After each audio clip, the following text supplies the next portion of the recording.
Before I dive into the sermon today of our third week of Sticking It to the Man, I want to bring all of the Ransom family in on what's going on here on the west side of Sioux Falls. Today, at the West Campus, we're celebrating our 1 year of existence and having the doors open here on the west side. All right. All right, I did not tell them to do that. Hey, thank you, Downtown Campus, Rock Rapids, South Campus, our network churches, all the way from Boise to Des Moines and soon New York. The Ransom Church is a family, and we can remember, all of us can, that we're here. We can remember people that attended other campuses being here, helping clean and put shelves together, and even serving here for a while in the band while we were getting ready. Although we are only 1 year old, it's been wonderful. And today we double down on our commitment to the mission of setting captives free here on the west side of Sioux Falls. I'll take that cheering a second ago as your recommitment with me. Today we're going to dive into our third week of our series, Sticking It to the Man. You can follow along in the app. You can follow notes, and all the scriptures are there as well. Let me ask you a question as we dive in. Have you ever been discouraged at work before? Now, that's probably a yes. Whether you work in a classroom, a cubicle, or a construction site, or you work at home or wherever, maybe it's a new job, a job you've been at for a while, or you're looking for a job. The question, have you been discouraged, hits us all at one point or another. There's a TED Talk by the guy named Sean Lopez, PhD, and the title of his TED Talk is The Secrets of People Who Love Their Jobs. He did a study of 8,500 Americans where he talked to them and ask them questions to try and figure out what are the commonalities between people that love their jobs, that have jobs that bring joy and life, that they look forward to all weekend long. I can't wait to get back to my job. Well, maybe not to that extent. But here's what he found. Out of 8,500 working Americans that he polled and talked to, 13% of them said that they love their jobs. The way they answered their questions said that they receive joy and purpose from their jobs. But we don't need to be a math major to realize that 87% do not love their jobs, whether they're neutral about it or whether they just are downright don't enjoy their jobs. Shane went on to say this, even though I look for people who love their jobs, I meet people who don't like their jobs quite often. They have this uncanny ability to find me and sit next to me on long flights. They talk to me so much about the jobs they hate because they are in pain.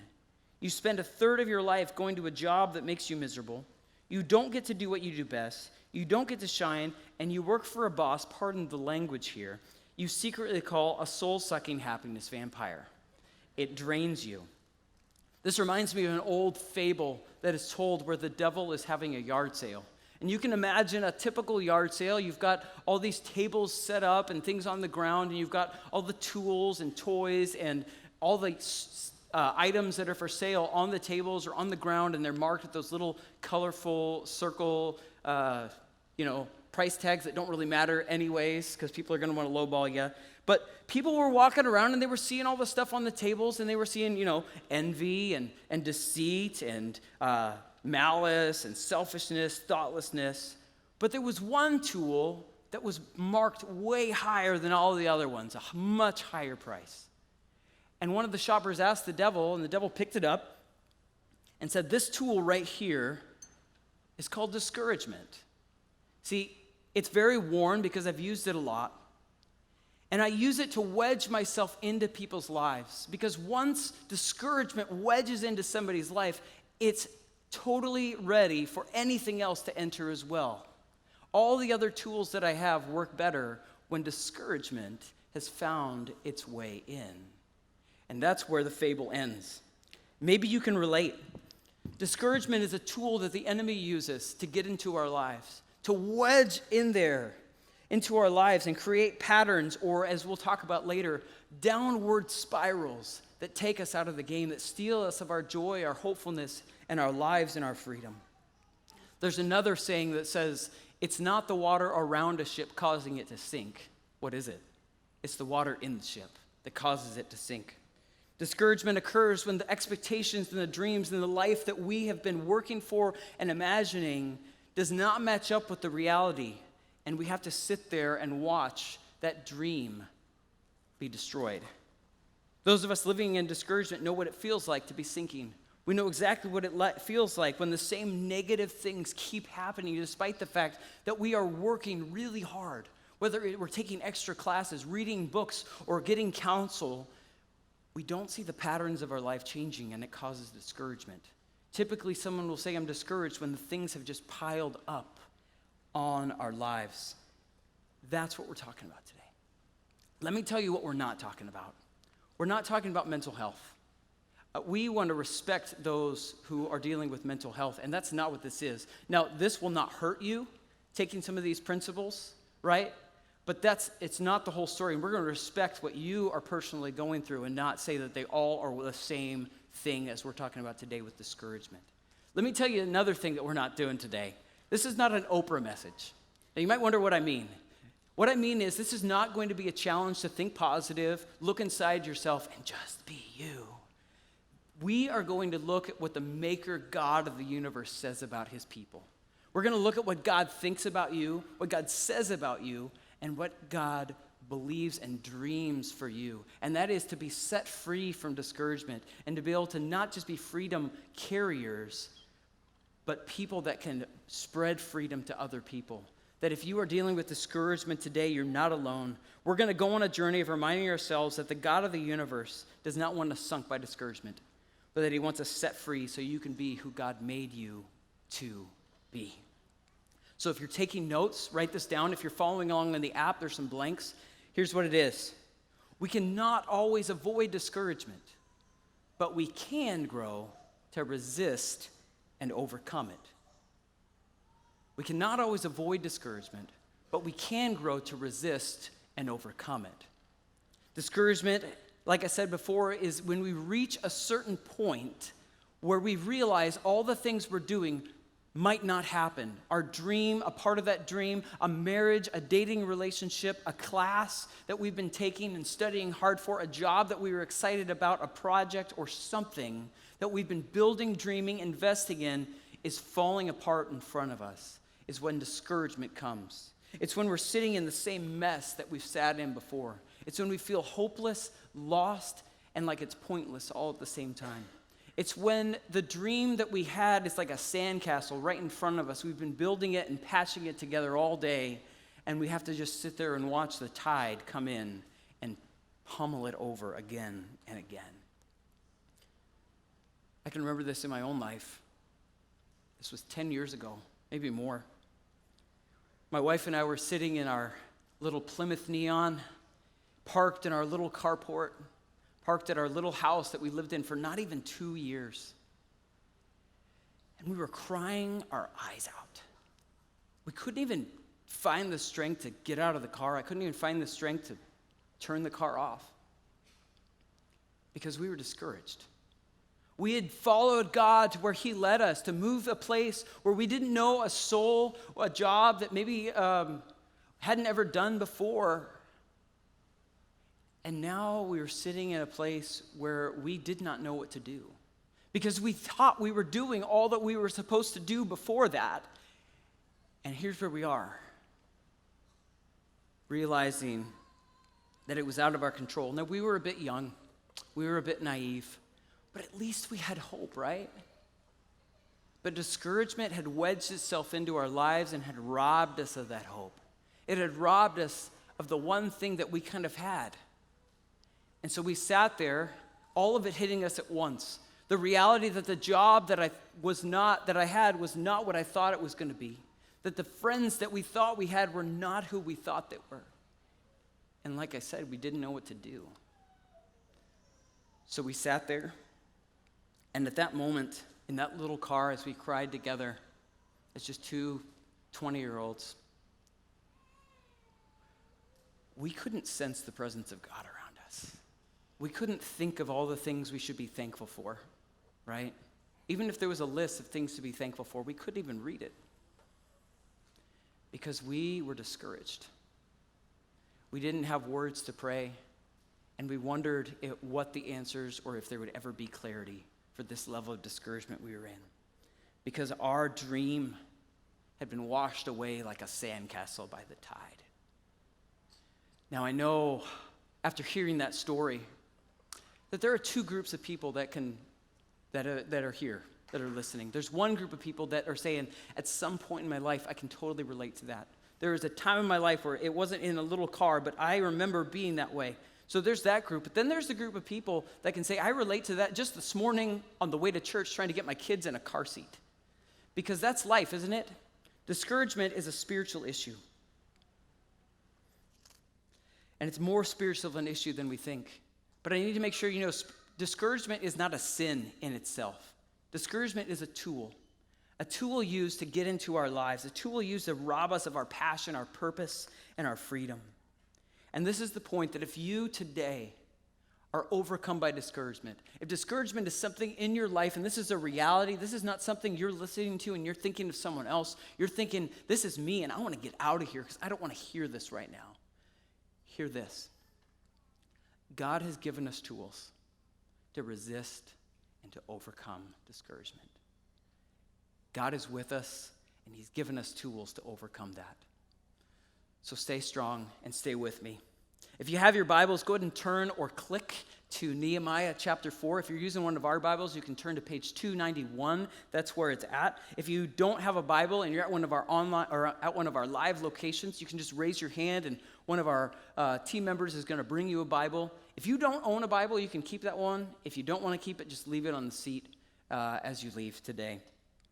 We started this series looking at the historical narrative of the rebuilding of Jerusalem in the 5th century BC, led by a man named Nehemiah. Chapter 1, we went over 2 weeks ago, and chapter 1 was Nehemiah's prayer to God and God's answer. Chapter 2, it gets even better, is when Nehemiah reveals God's plans to the people, and they start getting excited about what God is doing and the work that they get to do and what God's going to be doing. Chapter 3, it gets even better. We went over last week about working together as a team, different people from different places coming together to accomplish a goal, and things are just going awesome. All the gates are being built, all the walls are being built. But like life, like our story and then this story, something ends up happening that it all falls apart. Remember, we cannot always avoid discouragement, but we can learn and grow to resist and overcome it. Here's the next thing in your notes. You don't have to look for discouragement. It will find you. I feel like I should read that with like a villain voice, shouldn't I? It will find you, right? It's horrible news, but it's unfortunately true, and it's not something that you're needing to argue with me about. That it seems like it's something, discouragement is something that will find us no matter how good things are going, no matter how many classes we've taken, no matter how prepared we were or how great our team is, discouragement finds its way in. And whenever we sense we've escaped from it, it just rears its ugly head. But here's the focus shift that I'd love for us to make today. Most of the time when we're discouraged, we focus on the discouragement. But we don't focus on the sources of the discouragement. We look at the fruit, but we don't look at the root. There are two sources we're going to look at today. The first one is some discouragement comes from without. And you can write underneath what without, you can write outside of ourselves, from another source. I'm going to read in chapter 4, verse 1. Sanballat was very angry when he learned that we were rebuilding the wall. He flew into a rage and mocked the Jews, saying in front of his friends and the Samaritan army officers, "What does this bunch of poor, feeble Jews think they're doing? Do they think they can build the wall in a single day by just offering a few sacrifices? Do they actually think they can make something of stones from a rubbish heap and charred ones at that?" And then another bro steps up, Tobiah the Amorite, who was standing beside him, remarked, "That stone wall would collapse," listen to this, "if even a fox walked on top of it." Now, we read this. This is the beginning of chapter 4. Not a great start. Sanballat, I want to read his part in a villain voice. You know what I mean? Because he's just nasty. He's not a good dude.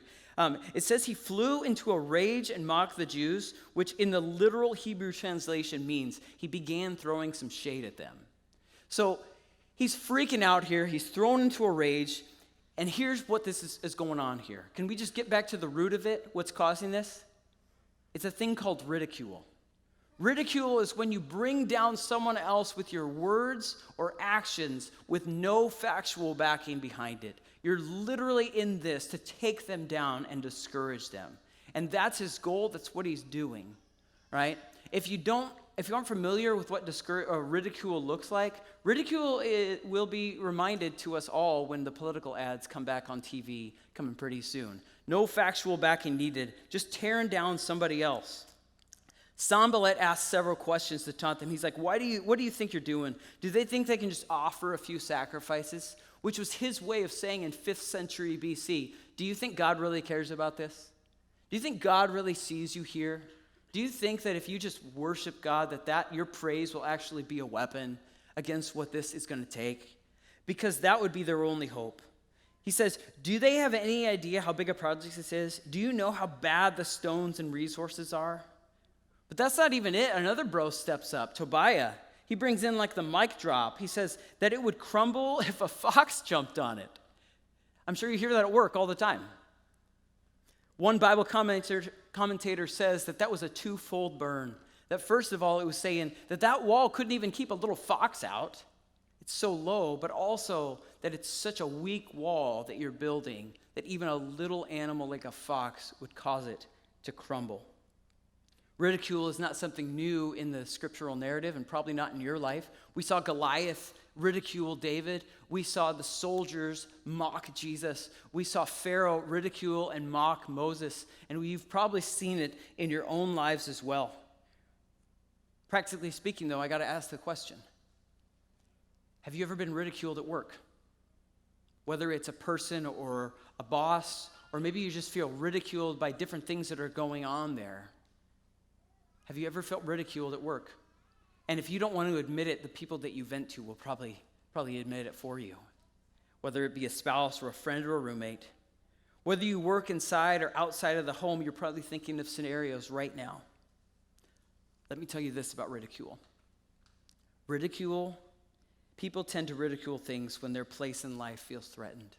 Whether it's your hard work is threatening their laziness, that they've gotten by and skated by, and now that you're working hard, so it's making them feel lazy and people are noticing. Or whether it's your faith and your morality that is making their faithlessness, their godlessness feel uncomfortable. Maybe they were raised in the church or they have made commitments to God before that they're not living, and it's making them uncomfortable seeing you pray at work or before a meal. Just remember that ridicule is birthed. It grows from the soil of insecurity. So, if ridicule doesn't work, though, it escalates. It escalates to something else called threats. But before I move on, though, I got to say something else about ridicule. As a pastor here, I can't move on without saying that there are things people say from outside the church that make my blood boil. And one of them is that we're hypocrites. One way that we can be hypocrites as church-following, Jesus-following people is by responding to ridicule by ridiculing others. So if you are a Jesus follower and you're using ridicule as your defense instead of praise as your defense, it needs to stop now because it's hurting the church. It's hurting the family of God. Let's jump in verse 7. It's going to escalate here from threats or ridicule to threats. But when Sanballat and Tobiah and the Arabs, Ammonites and Ashdodites, so a lot of people now, heard that the work was going ahead and that the gaps in the wall of Jerusalem were being repaired, they were furious. They all made plans to come and fight against Jerusalem and throw us into confusion. See, ridicule and threats are these outside sources of discouragement, right? And those are things that we tend to not be surprised by. But there's the other source that is coming in now. The other source is that most discouragement comes from within. That's in your notes if you want to write it down. We're rarely shocked when discouragement comes from outside, but once discouragement wedges itself inside, most of the time, like my story earlier, we get paralyzed. We get to a place where we don't know what to do. We get to a place where we see is what's happening, and literally discouragement is welled up so inside of us that we can't even think about the good things right now. Verse 10 is when it all begins to just fall apart. Then the people of Judah began to complain. The workers are getting tired, and there's so much rubble to be moved. We will never be able to build the wall ourselves. Meanwhile, our enemies were saying, before they know what's happening, we will swoop down on them and kill them and end their work. The Jews who lived near the enemy came and told us again and again, they will come from all directions and attack us. Now, there's a lot there, and we're going to unpack that. But before we look at verses 10 through 12 I just read, look back at verse 6. It says, at last the wall was completed to half its height around the entire city, for the people had worked with not tiredness, not fatigue, not fear, enthusiasm. So the question remains, how did a group of people that finished half the wall all the way around the city working with enthusiasm get to a place where they were tired, scared, and frustrated? Many times we can start a new job and we're excited. We start a new class, or we start a new project, or maybe the baby just got home from the hospital and we're excited at the beginning. In fact, at the beginning when we're excited with something, a lot of times when things come like ridicule or things get tough, we just work harder. We've got a great attitude and we're inviting other people to come along, and we remember the things that we've learned and we keep on going. But often what happens, whether halfway through the semester of the class or halfway through the year or the project, is we start to get tired and it loses the fun. We lose that passion. That's what's happening here. If you're taking notes, the first one is the downward spiral of inner discouragement begins with fatigue. The workers were getting tired, it says in verse 10, which literally means that the strength of the laborers was giving out. Did you know that when we're physically drained, it actually affects us in every other way in our lives? If you are tired from looking for a job, or if you're tired from working a job, watch out, because fatigue and tiredness lead to discouragement. It's part of that downward spiral. When the physical room of our house is on fire, it spreads to the rest of the house as well. God created us to need rest, and without proper rest, the spiral continues. If you're taking notes, fatigue can lead to frustration. Reading verse 10 again. Then the people of Judah began to complain. The workers are getting tired, and there's so much rubble to be moved. We will, and this is the most dangerous word, we will never be able to build the wall by ourselves. Have you ever worked on something and no matter what, you just kept on facing that wall that you couldn't get past? Where you worked all week on a project, you even worked at home a little bit on the computer, you even made phone calls after hours, and you even maybe did some work on the weekend. But no matter what you did for weeks and maybe months, you come back on Monday morning and all the work is there as if you didn't even do it. For whatever reasons, that's when frustration starts. The people started talking about the rubble that was around, which was the wall and the city that had been sacked and ruined. Here's the truth, though. The rubble was there before they even started the project. What happened here was not a change in their circumstances. What happened was a change in their focus. They started looking at the rubble. I don't know what rubble is in your life. You know, I don't want to cheapen it. I don't want to say I understand or I relate, but I will say that the rubble in your life does not have to conquer you. It does not have to be what controls you. Whether it's a boss expecting more and more, but giving you less and less opportunity to finish something, whatever it is, we have to learn to let go. Because this downward spiral of inward discouragement keeps on going from fatigue to frustration, and frustration often leads to fear. Verse 11, meanwhile, our enemies were saying, before you know what's happening, we will swoop down on them and kill them and end their work. The Jews who lived near the enemy came and told us again and again, they will come from all directions and attack us. See, Nehemiah's enemies were piling it on, and his teammates were piling it on. He was feeling it on his shoulders and all around them. Ridicule and threats from the outside causing discouragement.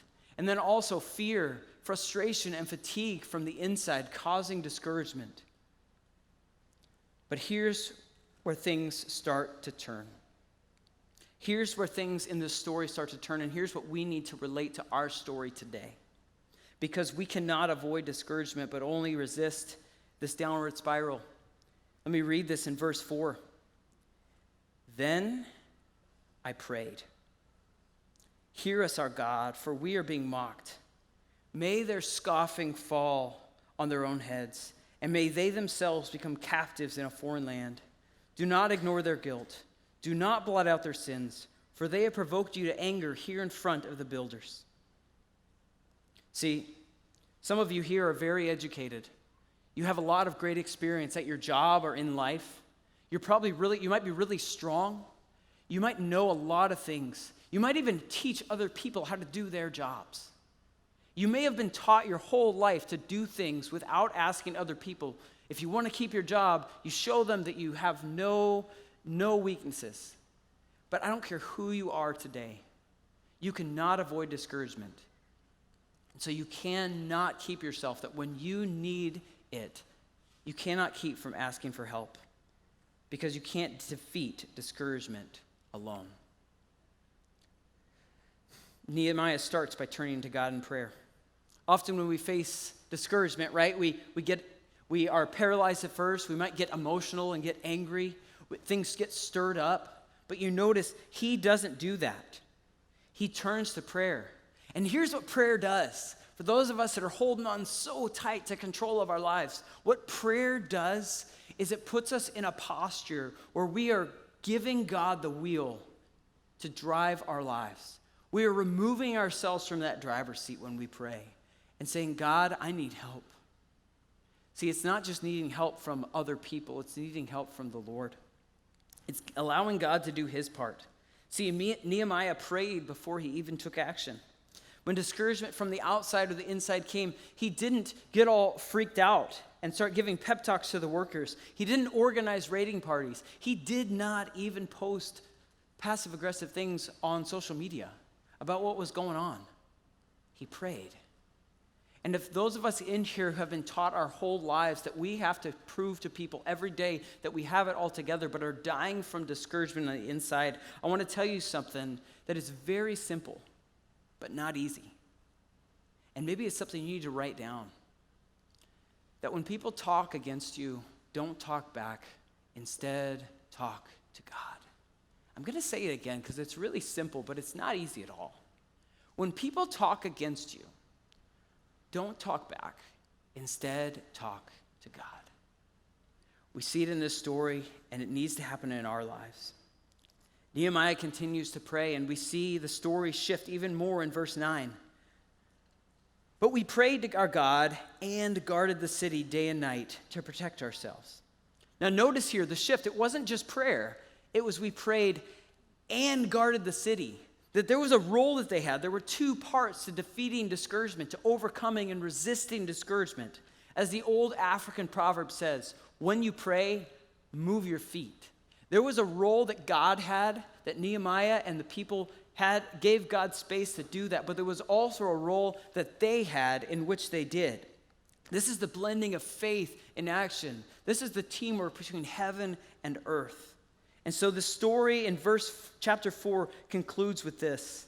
When our armies heard that we knew their plans and that God had frustrated them, we all returned to our work on the wall. But from then on, only half my men worked, while the other half stood guard with shields, spears, bows, and coats of mail. The leaders stationed themselves between or behind the people of Judah who were building the wall. The laborers carried on their work with one hand supporting their load and one hand holding a weapon.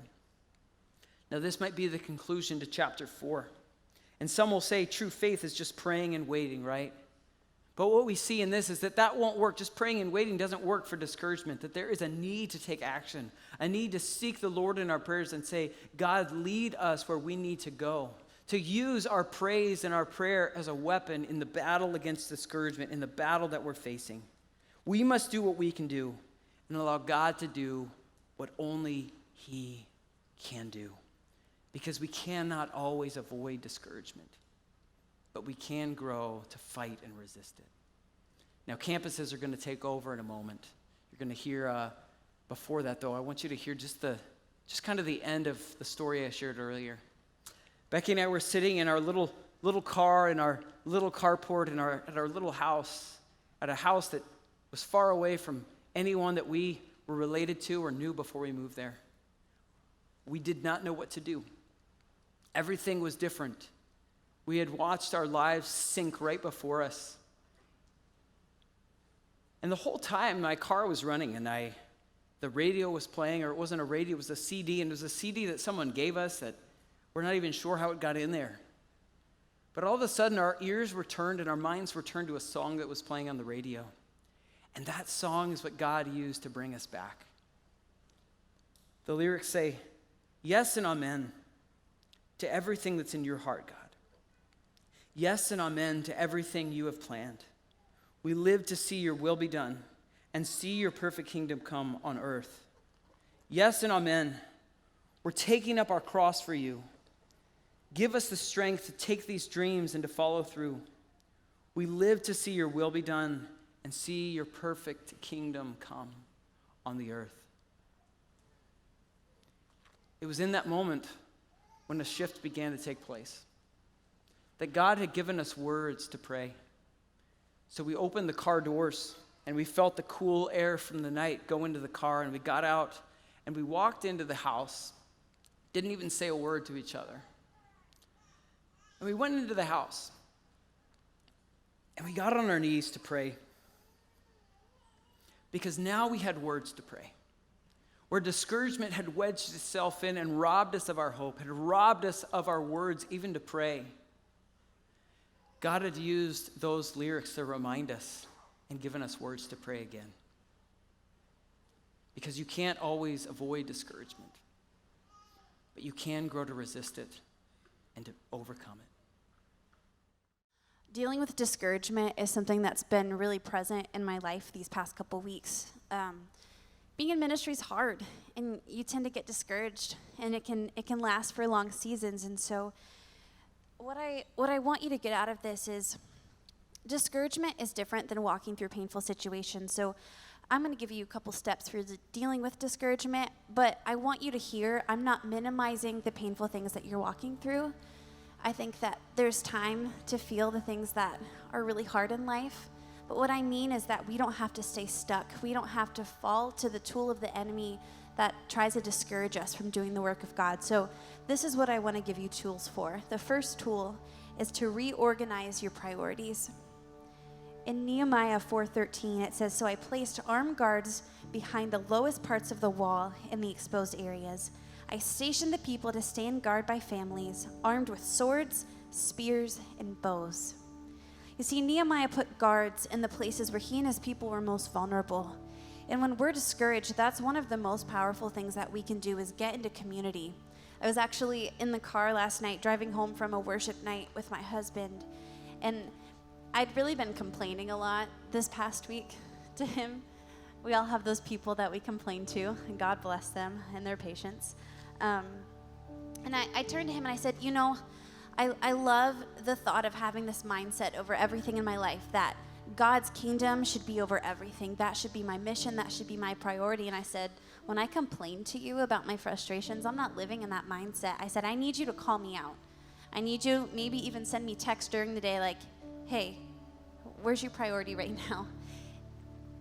So when you have issues, and it might not even be at work. I know this is a work series, but we also have issues in our relationships. Maybe even you're having doubts with your faith right now. That's not the time to pull away from God. It's okay to have doubts, but that's the time to press into the church, press into the community, and reorganize your priorities so you're spending more time with the Lord. The second thing that you can do when you're dealing with discouragement is remember who God is.